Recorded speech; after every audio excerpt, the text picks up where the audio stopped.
मंगलमय मंगल करण वीतराग विज्ञान। नमो ताहि जाते भये अरहंतादि महान। करि मंगल करि हो महा ग्रंथ करन के काज। जाते मिले समाज सब पावे निज पद राज। पावे निज पद राज। मिथ्या देवादिक भजे ओहे मिथ्या भाव। तज तिनको साचे भजो यह हित हेत उपाव। यह हित हेत उपाव। मोक्ष मार्ग प्रकाशक नामक यह ग्रंथ है। आचार्य कल्प पंडित प्रवर टोडरमल जी साहब की अनुपम रचना। एक एक बात टोडरमल जी के चिंतन की गहराई से निकली है। एक एक बात में उनका अनुभव झलकता है, उनका गहन चिंतन झलकता हुआ दिखाई देता है। कल से हमने आप लोगों के बीच में यहाँ 6वां अधिकार प्रारंभ किया था। कुदेव कुगुरु और कुधर्म का प्रतिषेध करने वाला यह अधिकार है। हमारे शिक्षण शिविर के अवसर पर यहाँ मैं समझता हूँ शायद कुदेव की चर्चा अपनी संपन्न हो पाएगी।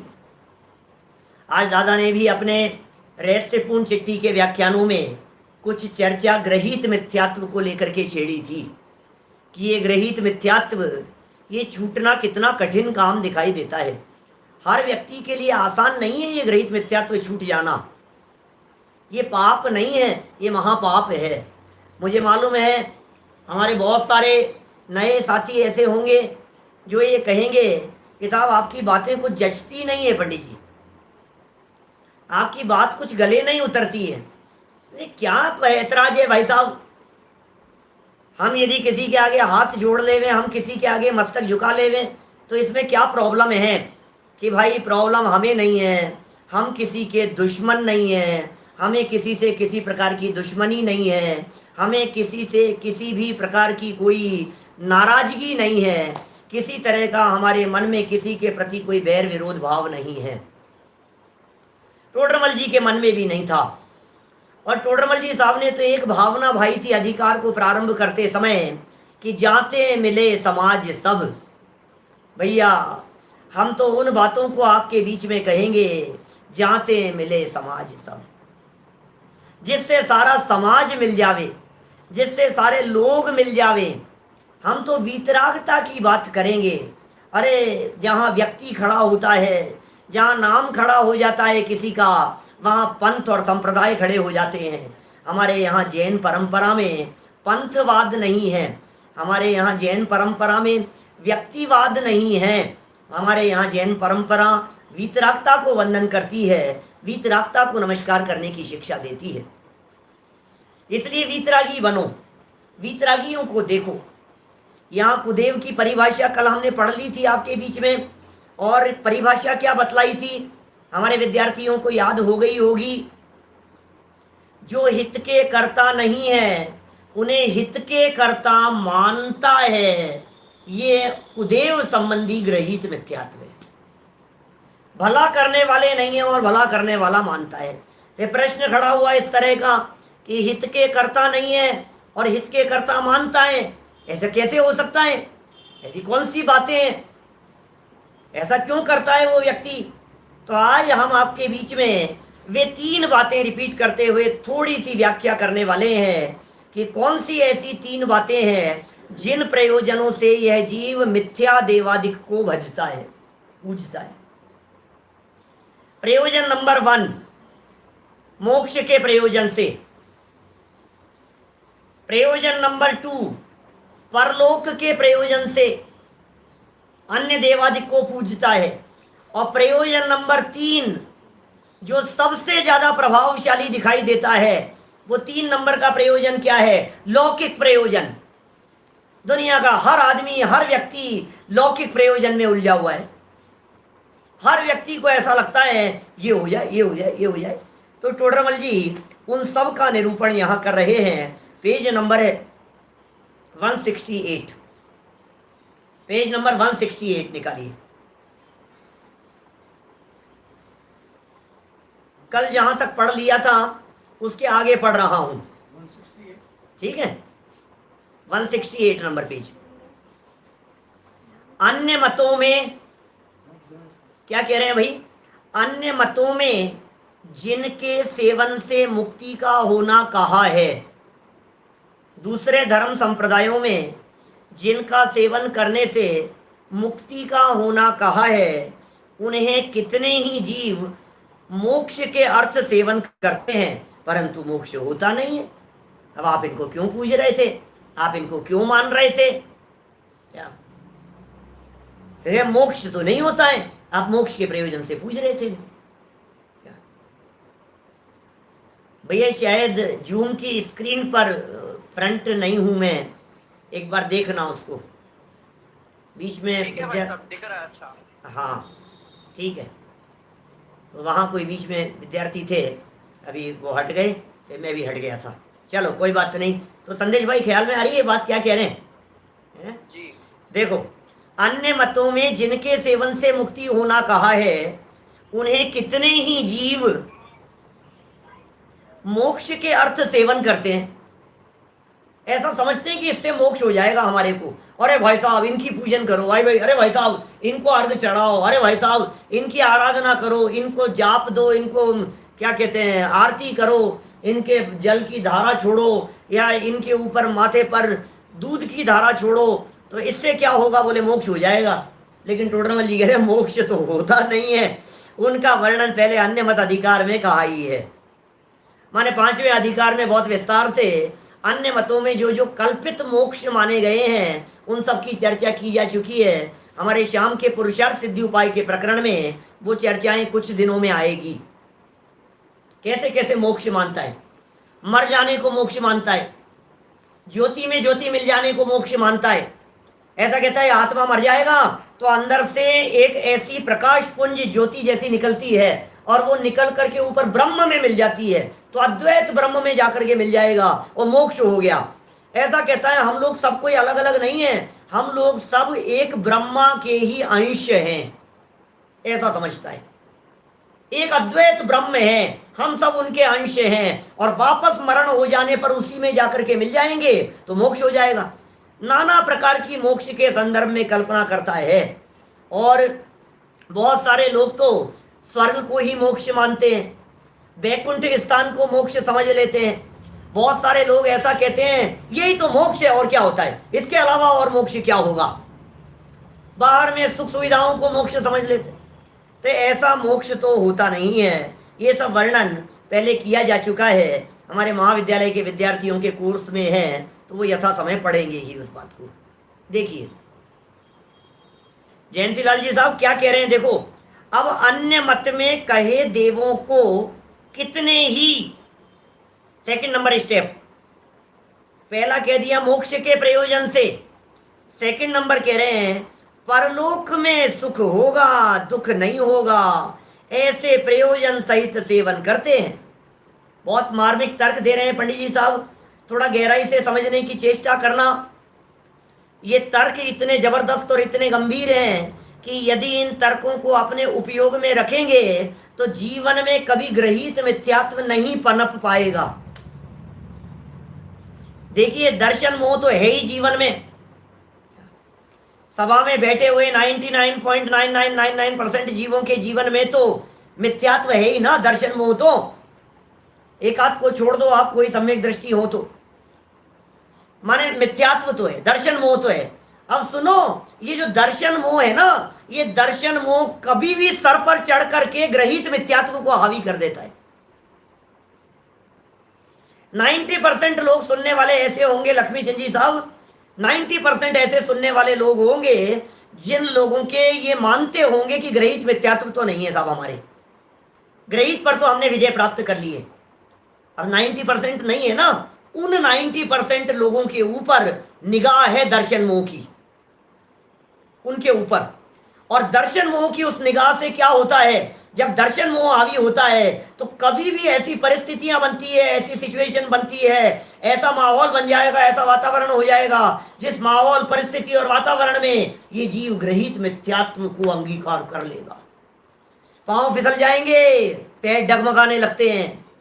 परिस्थिति ऐसे बन जाती है जब हमारा बच्चा बहकी बातें करने लगे, बोलो, दिल पर हाथ रख करके कहना, अरे यार अब यार क्या करूं, मेरे को समझ में नहीं आ रहा है, अपने बच्चे को मरते हुए तो नहीं छोड़ सकते। भाई साहब, दृढ़ता रखो, दृढ़ता। क्या प्रत्येक व्यक्ति अपने आयु कर्म से जीवित रहता है और आयु कर्म से मरण को प्राप्त होता है। हिम्मत रखो, दृढ़ता रखो अंदर में। और क्या कह रहे हैं टोडरमल जी के इन वाक्यों को याद रखो। ये वाक्य सुनना, क्या कह रहे हैं। सो ऐसी सिद्धि तो परलोक में सुख होगा और दुख नहीं होगा, ऐसी सिद्धि तो पुण्य उपजाने और पाप न उपजाने से होती है। परलोक में सुख कैसे होगा, दूसरे भाव में जाकर के दुख नहीं हो, वो कैसे होगा। बोले पुण्य होना चाहिए हो, पाप मत करो, परंतु आप तो पाप उपजाता है और कहता है ईश्वर हमारा भला करेगा। ये ग्रहित मिथ्यात्व।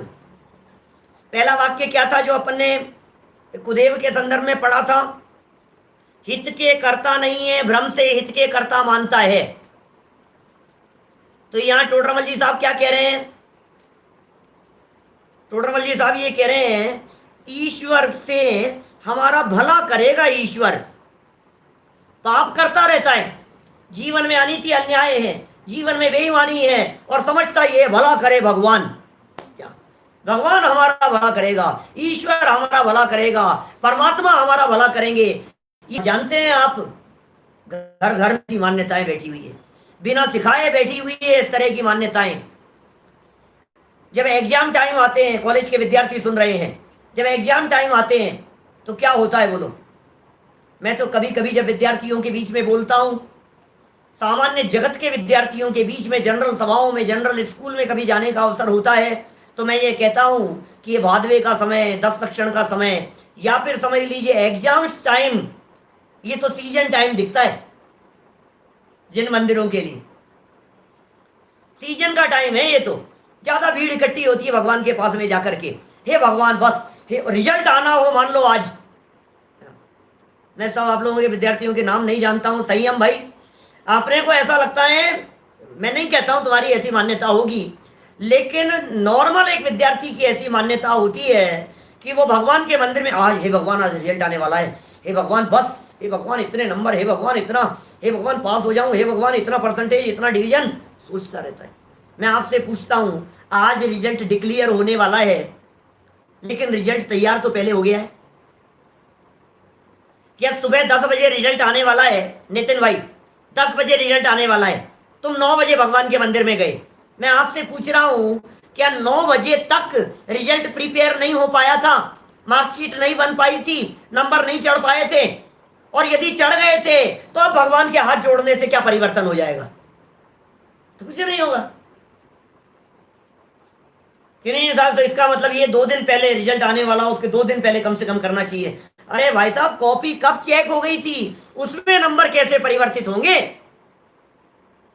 मैंने विद्यार्थियों के लेवल पर बात कही है, हमारे सैकड़ों हजारों साधर्मी लोग सुन रहे हैं, सुनो हमारी बात, हम क्या कहना चाह रहे हैं। आपके जीवन में नहीं होता कभी ऐसा, जो लोग ईश्वर को अकर्ता मानते हैं उनकी बात कर रहा हूं, जो भगवान को कर्ता नहीं मानते हैं उनकी बात कर रहा हूं।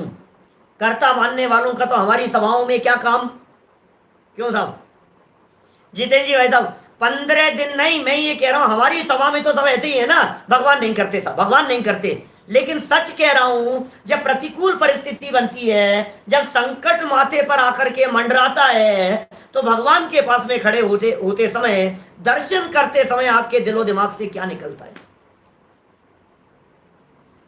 सारे विद्यार्थी और सारी समाज सुन रही है, सोचना जरा एक बार गंभीरता से, बोलो ऐसा लगता है ना आपको,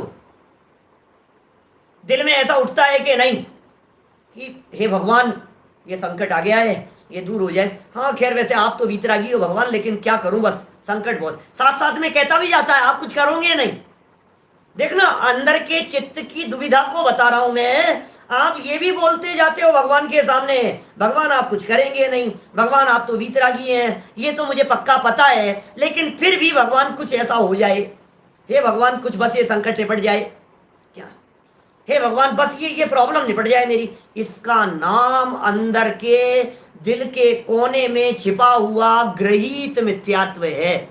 क्या बोलो, भगवान को भला करते हुए कहो तब तो डायरेक्ट मिथ्यात्व है, और भगवान को करता डायरेक्ट ना कहो योगेश भाई, तो ये जो जवान में जो निकला है, अंदर में जो दबे स्वर में जो बात निकली है, हे भगवान क्या कोर्ट केस निपट जाए यार, बस ये पीछा छूट जाए यार, हे भगवान ये जमीन का जो लफड़ा जो फंसा हुआ था ये निपट जाए भगवान, बस ये, हे भगवान ये जो उलझा हुआ मैटर है ना, बस ये निपट जाए बस। आप नहीं करोगे मैं जानता हूं, लेकिन मैं क्या करूं, मेरे दिलो दिमाग में 24 घंटे ये विकल्प चल रहे हैं। क्या, जब घर में चलती है, जब बच्चों की चलती है, जब बीमारियों की चलती है, जब तकलीफें आती है, तो क्या होता है, इसका मतलब आप इस बात को अनुभव कर पा रहे होंगे कि हमारे दिलो दिमाग में कहीं ना कहीं वो चिप करके बैठा हुआ है ग्रहित मिथ्यात्व। बोलो, अब जो डायरेक्टली भगवान से मांग रहे हैं उन्हें तो भगवान की खबर ही नहीं है। टोडरमल जी के तर्क देखो आप, क्या गजब के तर्क हैं। आगे जब देवताओं की चर्चा करेंगे गजब की बातें आएंगी। मैं एक बात पहले आप लोगों के बीच में कह चुका हूं, पुनः कहता हूं, बार बार कहूंगा, बार बार इस बात को कहूंगा, मेरा जगत के किसी भी देवी और देवता से दुश्मनी का संबंध बिल्कुल नहीं है।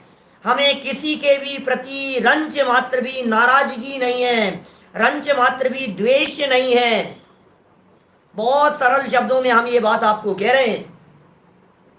देखो नीचे पढ़ते हैं, कुछ बातें अभी खुल करके सामने आएगी, पैरों के नीचे से न जमीन खिसक जाए तो कहना। बोलो क्या कह रहे हैं, सो ऐसी सिद्धि, कौन सी सिद्धि, परलोक में सुख होगा और परलोक में दुख नहीं होगा, ऐसी सिद्धि। अभी कर तो रहा है पाप, ऐसी सिद्धि तो पुण्य पाप से होगी भाई साहब, पुण्य के उदय से कार्य की सिद्धि होगी और पाप नहीं करने से होगी। अब तू दिन रात तो पाप करता रहता है और कहता है ईश्वर हमारा भला करे, तो वहां तो अन्याय ठहरा। टोडरमल जी क्या कह रहे हैं, तूने किया पाप और ईश्वर ने कर दिया भला, तो वहां तो अन्याय ठहरा भाई साहब, अन्याय हो गया ये तो। क्योंकि किसी को पाप का फल दे किसी को न दे, ऐसा तो है नहीं। अब जिस व्यक्ति ने पाप किया है उस व्यक्ति को पाप का फल मिलना चाहिए कि नहीं मिलना चाहिए। प्रकृति के न्याय की बात कर रहा हूं मैं वस्तु व्यवस्था की बात कर रहा हूं, मैं न्याय पद्धति की बात कर रहा हूं। व्यवस्था तो यही होनी चाहिए ना, जिसने गलत काम किया है उसके साथ में गलत, जिसने अच्छा किया है उसके साथ में अच्छा, जिसने पुण्य किया है शुभ भाव किए हैं उसको अच्छा फल, जिसने बुरा किया है उसको बुरा फल, होना तो यही चाहिए ना, न्याय तो यही है ना। देखो मैं कभी कभी इस प्रकरण के संबंध में मेरे जो बालबोध पाठमालाओं पर जो प्रवचन है उनमें बालबोध पाठमाला भाग 1 का 3रा पाठ है तीर्थंकर भगवान, उस पाठ की 2-3 दिन चर्चा की, बहुत सारे तर्क दिए, बहुत सारी युक्तियां दी, कुछ यहां प्रस्तुत करना चाहूंगा, ज्यादा डिटेलिंग नहीं करूंगा। मैं इतनी बात आपसे पूछना चाह रहा हूं, बोलो आपने बुरा काम किया और भगवान की ने उसका अच्छा फल दे दिया, तो आपको कैसा लग रहा है? बोलो, आपने बुरा काम किया और भगवान ने अच्छा फल दे दिया, क्या आप तैयार हैं इस चीज के लिए? हाँ यार मजा आ जाएगा, क्यों नहीं यार, हो जाना चाहिए ऐसा। अब सुनो, अब सेकंड स्टेप, अब भगवान ये कह रहे हैं कि चल ठीक है तथास्तु, तूने खोटा काम किया था, मैंने तुझे बचा लिया और तुझे अच्छा फल दे दिया। अब भगवान ये कह रहे हैं किसी दिन तूने अच्छा काम किया, अब मैं तुझे इसका बुरा फल देना चाहता हूं, क्या आप तैयार हैं? बोलो क्या आप तैयार हैं इस चीज के? अरे नहीं क्या बात कर रहे हैं, अच्छा काम किया है तो भगवान बुरा फल क्यों दोगे यार, ये तो ठीक नहीं है। तो बोले सुन, तू बुरे काम का अच्छा फल तो भोगने के लिए राजी हो रहा है, तो अच्छे काम का बुरा फल क्यों नहीं चाहता है? नहीं, ऐसा नहीं हो सकता। तो फिर अच्छी बात यही है, अच्छे का अच्छा फल, बुरे का बुरा फल, सीधी सी बात है, इसमें क्या है, बात खत्म। अच्छा काम किया है, अच्छा फल मिलना चाहिए, बुरा काम किया है, बुरा फल मिलना चाहिए। रवि भाई कुछ पूछ रहे हो क्या? बोलो, क्या कहना है? और भी कोई पूछना चाह रहे थे बीच में? जिज्ञासा हो तो जरूर रखें, लेकिन बात हमारे हृदय में ख्याल में आनी चाहिए। बात क्या है? वस्तु स्थिति ख्याल में आ जानी चाहिए। यदि वस्तु स्थिति आपके ख्याल में आ गई तो सारे झमेले निपट जाएंगे। क्या करेंगे भगवान, बतलाओ मुझे, कैसे करेंगे वो? बुरे को अच्छा और अच्छे को बुरा, ये घोटालेबाजी के काम करेंगे क्या भगवान? आपको क्या लगता है? ये द्वंद बंद करते रहते हैं क्या? बोलो। एक सच्ची घटना सुनाता हूं आपको। एक ईश्वरवादी व्यक्ति, ईश्वर को कर्ता धर्ता मानने वाले व्यक्ति, और वे व्यक्ति रोजाना यही कहते थे, मेरे तो सारे काम भगवान करते हैं, मेरे तो सारे काम भगवान करते हैं। अब साहब एक दिन बहुत बीमार हो गए, बहुत तबीयत खराब हो गई उनकी। अब जब बहुत उनकी तबीयत खराब हो गई तो फिर तबीयत खराब हो जाने के बाद में हमारे पास में आए, पंडित जी क्या करूं मैं, क्या किया जाए? तो हमने कहा भैया तुम्हारे तो भगवान है सब करने वाले, तो मैं क्या बतलाऊं, जो करते हैं तुम्हारे भगवान ही करते हैं। हाँ बात तो सही कह रहे हो, मेरा तो सब भगवान ही निपटाएंगे। क्या? मेरा तो सब भगवान ही कह रहे हैं। अब पता है क्या हुआ? अब वो बहुत तबीयत खराब हो गई थी, डॉक्टर्स ने सब प्रॉब्लम बतला दी थी, हार्ट की प्रॉब्लम हो गई है, किडनी की प्रॉब्लम हो गई, कुछ इस तरह की प्रॉब्लम हो गई। तो फिर क्या हुआ? अब सुनो, अब उल्टा हुआ। अब महीने 2 महीने वो पूछता रहा, अब फिर तबीयत बिल्कुल ठीक हो, बिल्कुल नॉर्मल, डॉक्टर्स ने जवाब दे दिया था और तबीयत बिल्कुल ठीक हो गई। फिर मिले मेरे से, अरे पंडित जी देखो, मैं नहीं कहता था आपको मेरे मंत्र काम करते हैं, मैं नहीं कहता था आपको हमारे भगवान भला करते हैं, मैं नहीं कहता था देखो भगवान ने कितना जबरदस्त काम कर दिया है, मैं बिल्कुल ठीक हो गया हूं, रिपोर्ट सारी नॉर्मल आ गई है। मैंने कहा बहुत अच्छी बात है यार, आपके भगवान तो, आपके ऊपर कृपा दृष्टि है भगवान की। बोले मेरे ऊपर तो पूरी कृपा है भगवान की। मैंने उसको एक वाक्य कहा, वो आपको बताता हूं कि सुनो, यदि भगवान को तुम्हारी तबीयत ठीक ही करनी थी तो फिर पहले बिगाड़ी का ही होती है। क्या बात करते? मैंने कहा क्या द्वंद बंद करते तुम्हारे भगवान? क्या भक्तों को अपनी तरफ आकर्षित करने के लिए पहले तो उनको बिगाड़ते हैं और फिर सुधारते हैं? ये क्या काम करते रहते हैं? बोले नहीं नहीं नहीं, बिगड़ा तो मैं अपने आप ही था, सुधारा उन्होंने।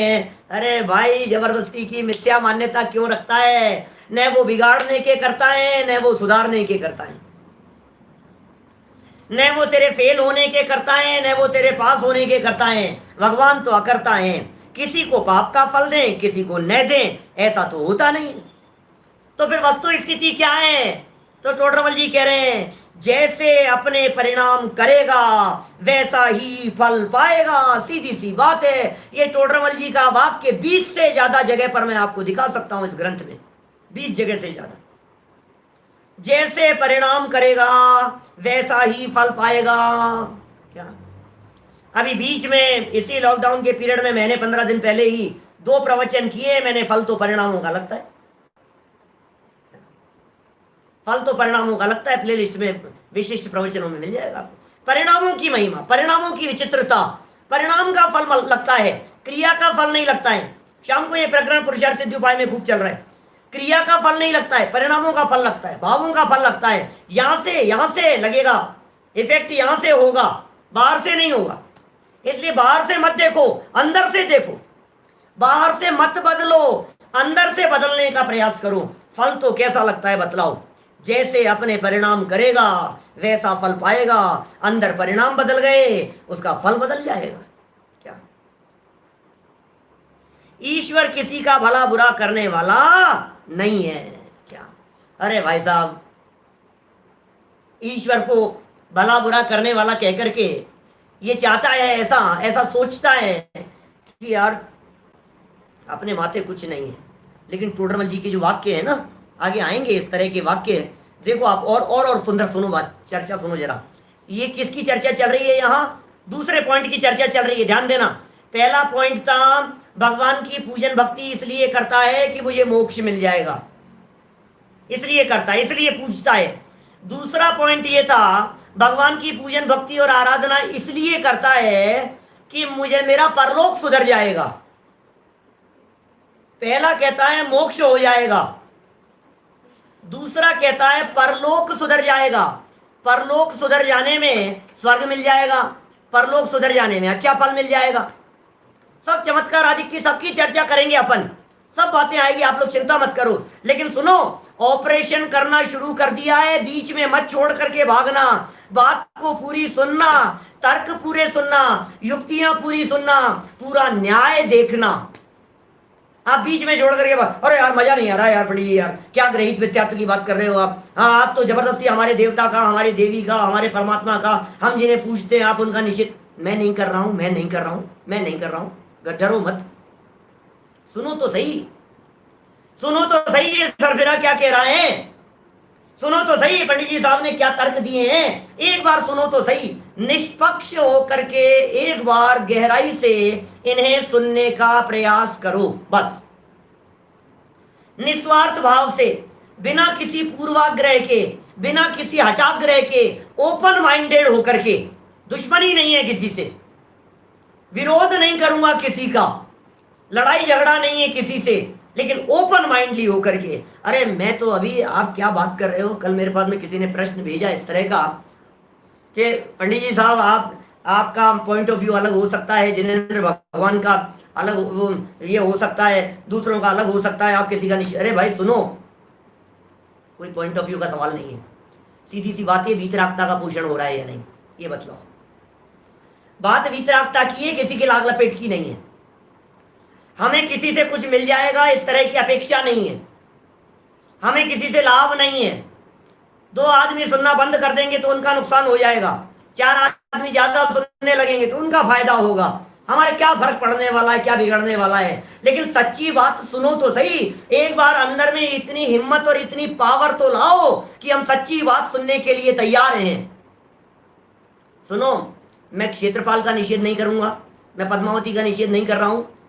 मैं मान रहा हूं कि पद्मावती नाम की देवी है, पार्श्वनाथ की रक्षा करने के लिए आई थी, लेकिन चर्चा ध्यान से सुनना।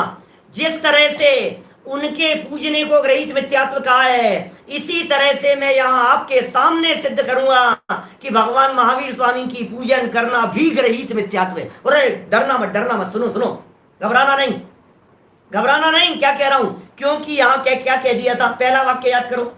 पहला वाक्य क्या है, बोलो संयम भाई, बोलो संदेश, अक्षय, अक्षित, क्या कह रहे हैं, बोलो, सुनना जरा क्या कह रहे हैं। वहां जो हित के कर्ता नहीं है, उन्हें भ्रम से हित के कर्ता मानना, वो ग्रहित मिथ्यात्व कुदेव का सेवन है। अब भगवान महावीर स्वामी हमारे सामने विराजमान है, बोलो अब आपको ऐसा क्यों लग रहा है कि हमारे किसी देवता की, हमारे परमात्मा की निंदा कर रहे हैं। भगवान महावीर स्वामी विराजमान है सामने। अब महावीर भगवान विराजमान है, सीमंदर भगवान विराजमान है, तीर्थंकर परमात्मा की प्रतिमाएं हैं सामने, और हाथ जोड़ करके कहता है मेरा भला हो जाए। बोले तेरे लिए ये ग्रहित मिथ्यात्व है, ये तेरी मान्यता ग्रहित मिथ्यात्व है।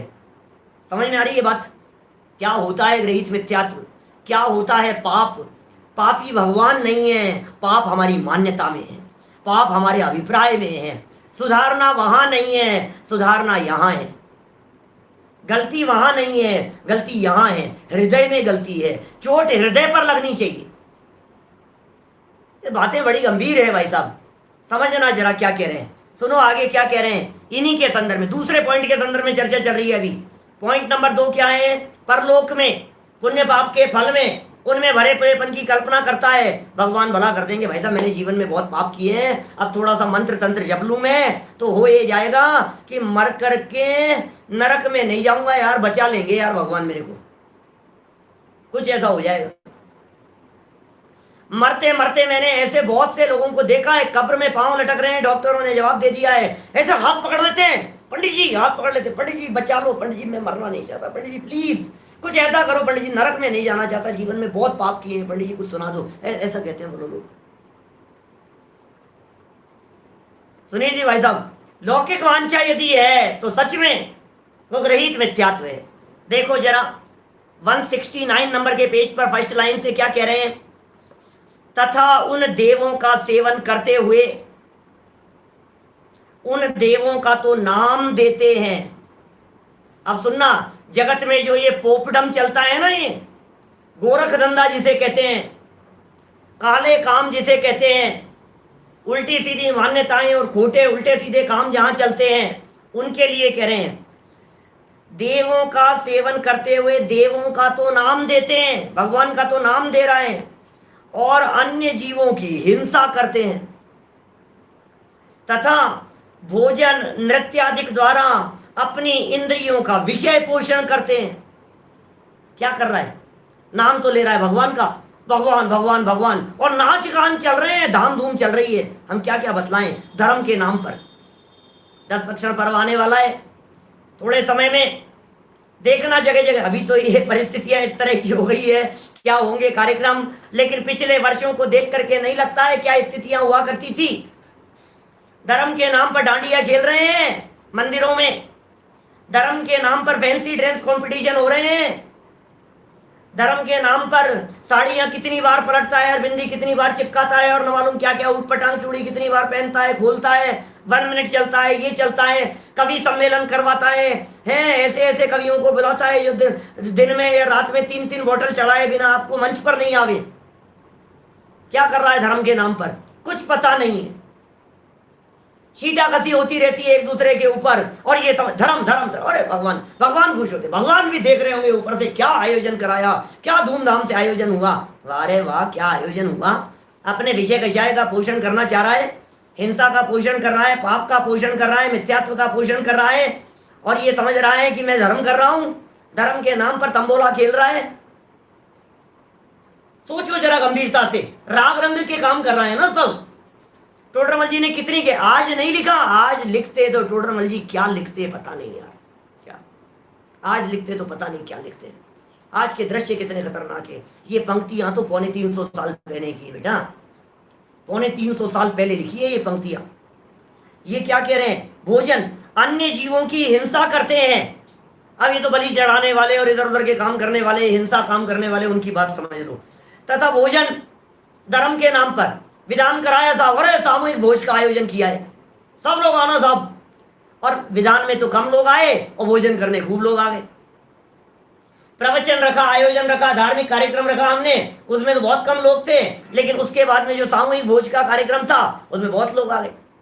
और भोजन में क्या करता है, इसको ठिकाना ही नहीं है, क्या द्विदल बनाता है, आलू प्याज तक बना देता है, कुछ ठिकाना नहीं है, जमीगंध बना देता है, विचार विवेक नहीं रखता है, छने अनछने पानी का विवेक नहीं रखता है, सामूहिक भोज का आयोजन कर रहा है धर्म के नाम पर, राज के आनंद की और पाप पाप किए जा रहा है, नृत्य गाना दी। क्या शब्द दिए हैं पंडित जी ने?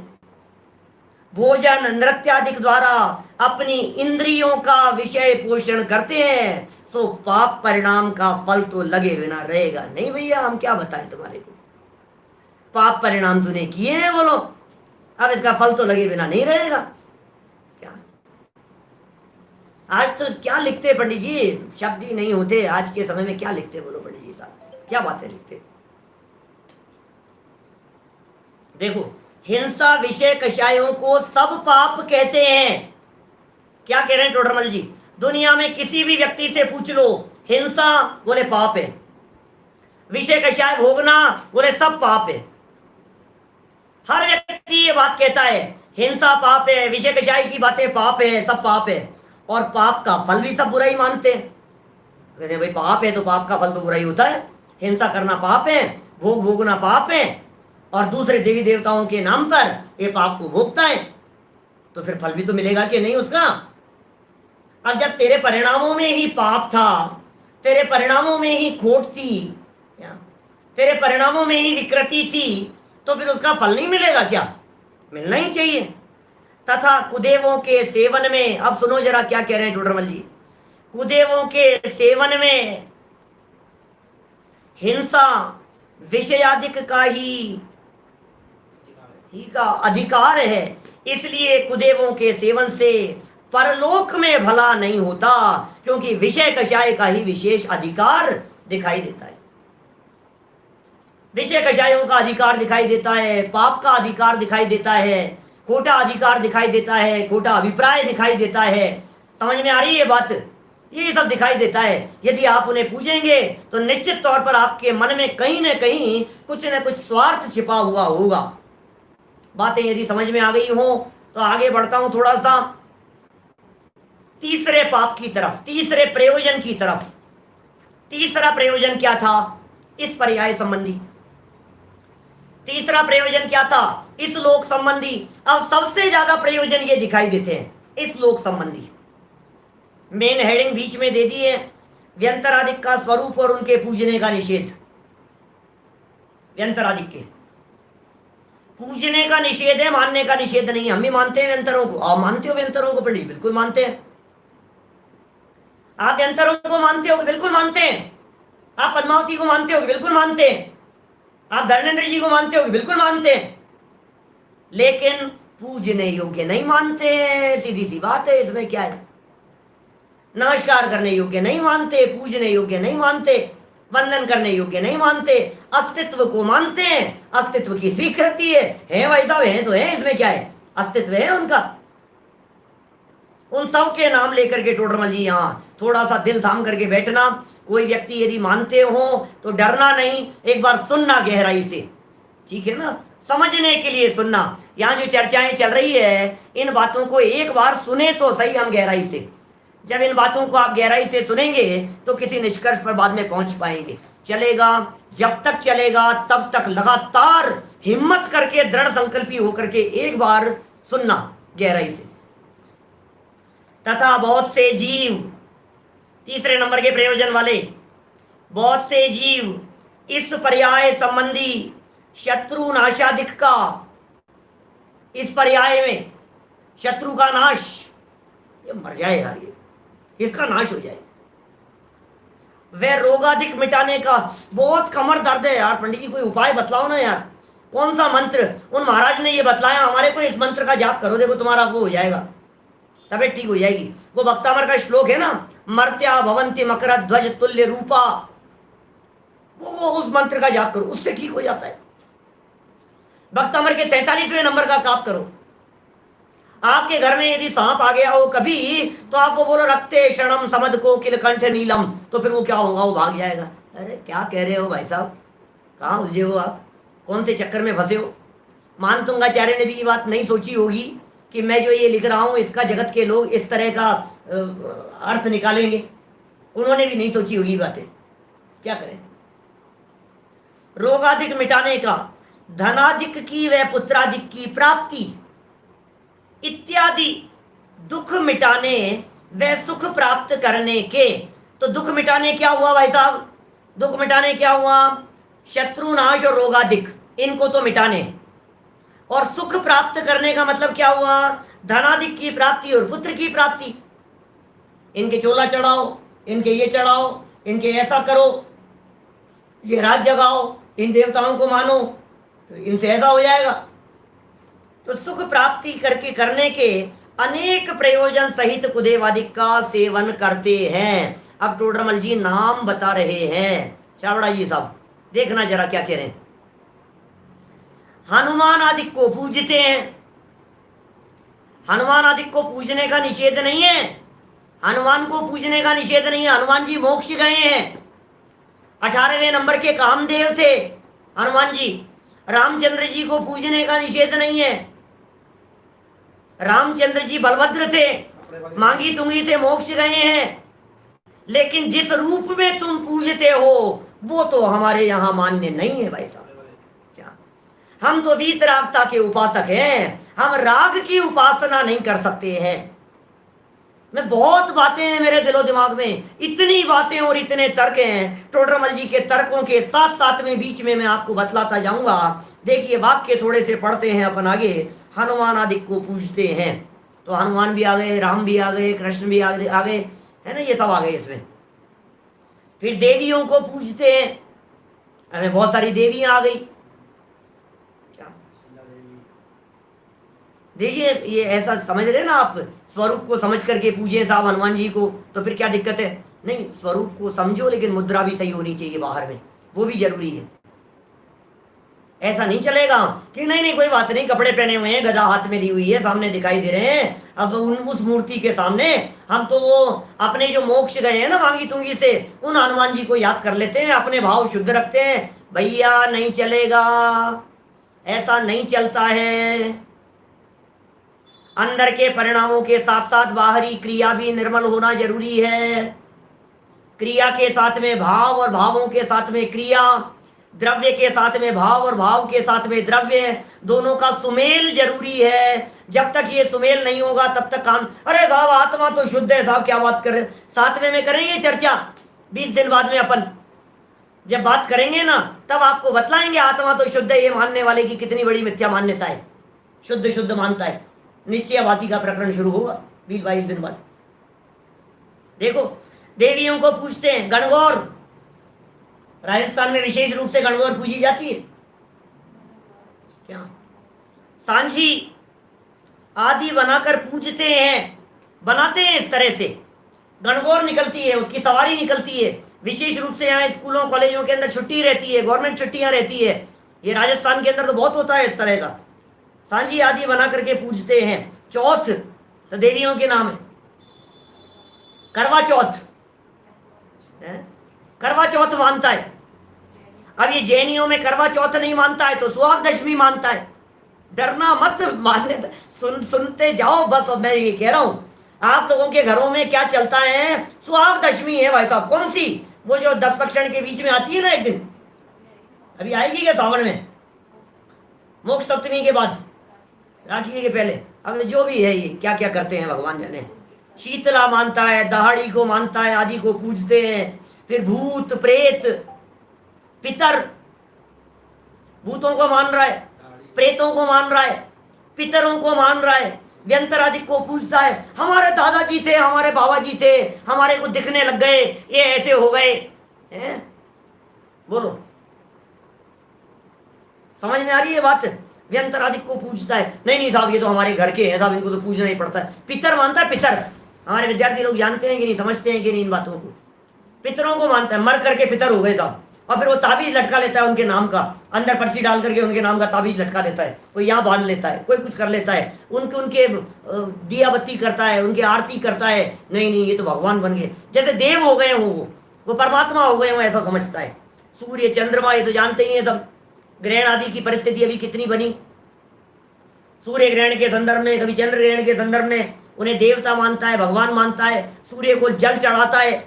ऐसी ऐसी चेष्टाएं। जैनियों की बात कर रहा हूं, जैनियों की। क्या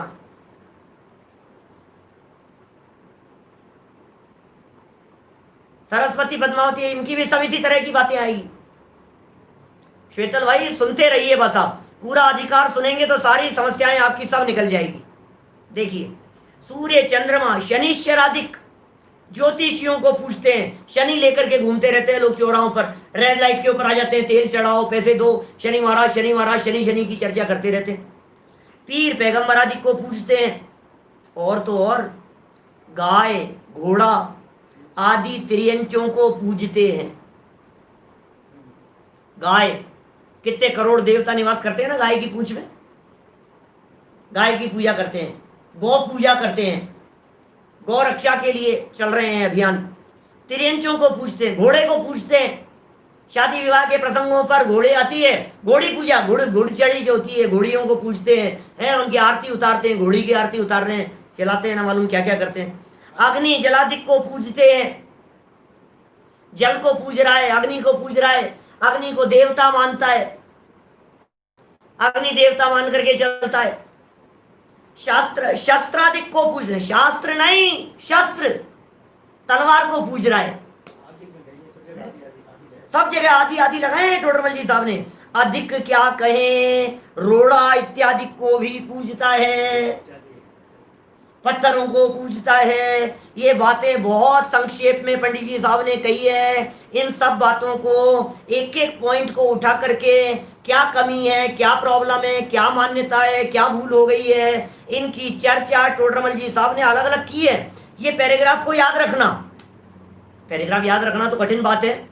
वाहन पूजता है, नई गाड़ी आई है, साथिया बनाएगा, क्षेत्र पर ले जाएगा, बच्चों का झड़ूला उतरवाता है, अरे ऐसी ऐसी मिथ्या मान्यताएं रखता है, मैं बता नहीं सकता आपको क्या क्या तरह की बातें होती है। ये जो बाल उतरते हैं ना, ये क्षेत्रों पर जाकर के तस्करी होती है इनकी, गलत काम होते हैं इनके, विदेशों में जाते हैं बिकने के लिए। तो इस तरह के बहुत खोटे काम होते हुए दिखाई देते हैं। शायद रोहित जी कौन थे डॉक्टर, कुछ प्रश्न पूछ रहे हैं, बोलिए आपको क्या पूछना है।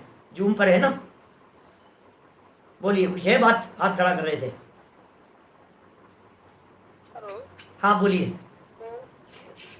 संजय जी, सभी को जय जिनेन्द्र। हाँ मैंने एक्चुअली मोक्ष मार्ग प्रकाशक 8वां अधिकार में मैंने पढ़ा था हाँ कि सम्यक दृष्टि जो जीव होता है वो द्रव्यलिंगी मुनिराज की भक्ति करता है, हाँ क्योंकि उनमें व्यवहार धर्म की अधिकता होती है। हाँ हाँ हाँ श्रावक जो होता है, हाँ करता है, मैं समझ गया। तो उसमें क्या दिक्कत है, यहाँ ग्रहित मिथ्यात्व से क्या लेना देना है उसका। सम्यक दृष्टि जीव यदि द्रव्यलिंगी मुनिराज को पूजता है तो गलती क्या है। सम्यक दृष्टि भी पूजता है और हम आपको भी पूजना चाहिए द्रव्यलिंगी मुनिराज को। हर व्यक्ति को द्रव्यलिंगी मुनिराज को पूजना चाहिए, किसी तरह की कोई बाधा नहीं है। हाँ ये बात अलग है कि कोई द्रव्यलिंगी भी नहीं हो तो फिर वो पूजने लायक नहीं है।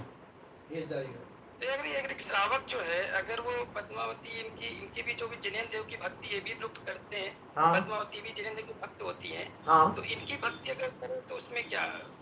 हाँ देखिए भाई साहब, ऐसा है, आपका प्रश्न बहुत अच्छा है, लेकिन मैं सिर्फ इतना ही निवेदन करना चाहूँगा आपसे कि आप ये 10, 15, 20 दिन, जितने दिन ये चलेगा ना, इसमें पेज नंबर 173 पे आया है, आगे भी प्रकरण आया है, कम से कम 10-12 दिन तो आप लगातार देवता के संबंध में विशेष रूप से, फिर गुरु की चर्चा शुरू हो जाएगी। आप यदि नियमित तो सुनेंगे ना, ये तर्क भी समझ में आएंगे, आपकी समस्याओं का समाधान भी निश्चित तौर पर होगा। माने हमें कोई दुश्मनी नहीं है, पद्मावती जी से हमारा क्या विरोध हो सकता है भाई। पद्मावती तो हमारी साधर्मी है, जैसे हम हैं वैसे पद्मावती जी हैं, है ना। तो उनसे हमारी कोई दुश्मनी नहीं, कोई नाराजगी नहीं है। फिर बार बार में वही बात आती है निकल करके। लेकिन हम जब देखो, दादा ने एक तर्क दिया था, शायद कब की बात है, कहाँ सुना था, कल ही दिया था शायद, आजकल में कब दिया है, कल दिया था शायद। वो दुकान वाली बात कही थी ना, उस दुकान पर जाकर के अपन ही खरीद करके ले आए। दादा ने कल कही थी शायद बात में। देखो हमें पता, हम किसी दुकान पर जा गए कपड़ा खरीदने के लिए, बहुत सुंदर तर्क दिया था, वापस बोल रहा हूँ, 1 मिनट में खत्म करते हैं अपना विषय। एक दुकान पर हम कपड़ा खरीदने के लिए गए, कोई सामान खरीदने के लिए गए। अब उस दुकान वाले ने कहा कि मेरे पास है नहीं, तुम बैठो अभी मंगवाता हूँ। फिर आपने नौकर को भेजा, वो नौकर किसी सामने किसी दुकान पर गया और वहां जाकर के उसने वो सामान वहां से लेकर के आया, हम देख रहे हैं। तो आप क्या करेंगे बोलो। दादा ने कहा था ना, कल ही कही थी ना। तो बोले अब ये कहता है, अब आप बोलो आपको क्या फील होगा। आप ये कहेंगे ना, यार ये उसके यहाँ से लेकर के आया है, मैं उसी के यहाँ से जाकर के क्यों नहीं खरीद लूँ, मैं क्यों खरीदूंगा इसके पास से। सेम पोजीशन है। पद्मावती जी भगवान पार्श्वनाथ की भक्त हैं, बराबर। अब हमें पता लग गया पद्मावती जी के बारे में कि ये तो उनके पास में जाकर के सुखी हो रही है, तो फिर हम क्या करें। बोले यार मैं तो डायरेक्ट ही पार्श्वनाथ भगवान की दुकान पे चला जाऊंगा ना, मैं क्यों वाया इनके थ्रू लेऊंगा कोई माल। ऐसा प्रैक्टिकल है। तो गंभीरता से आप सुनते रहिए, निश्चित तौर पर आपको विषय ख्याल में आएगा। कल सुबह इस विषय के संदर्भ में और इन प्रकरणों के संदर्भ में और विषय को थोड़ा सा आगे बढ़ाएंगे। अभी की बात को यहीं विराम देता हूँ। और किसी का प्रश्न था क्या, संयम किसी का प्रश्न है कोई, बोलिए। भगवान मान